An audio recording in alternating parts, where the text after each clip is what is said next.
যে সংস্কার সংস্কার এত কথা হয় না। ধরেন আমি আপনাদের যদি জিজ্ঞেস করি, বলেন তো ভাই কোন সংস্কারটা হয়েছে? একটা একটা বলেন যে এই সংস্কার এই সরকার করেছে।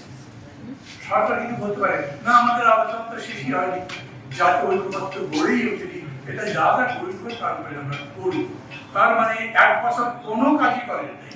বাকি সময় যে আলোচনাগুলো চলছে ভাই ভাই বলবেন না আমি সেখানে গেছি, এখন মনে হয় গিয়ে খুব দাম দেয়।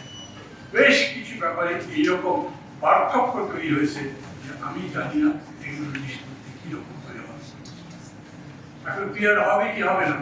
আমি বলবো হবে, রোজি ভাই বলতে দরকার নেই। কি দাঁড়াবে?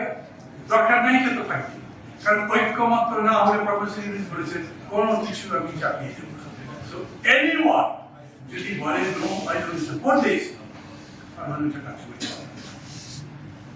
এই পরিস্থিতিতেই যখন রেখেছেন তখন সবচেয়ে বড় সংস্কার করতে হবে। তো যেহেতু তারা পারছে না, 1 বছরে পারেনি, আবার কেউ যদি বড় দল বা মাঝের দল একটা আপত্তি করলে সেটার মধ্যে যেতে পারবেন না, তাহলে সবচেয়ে বড় সংস্কার হওয়ার বিষয় ছিল ভালো একটা নির্বাচন দিয়ে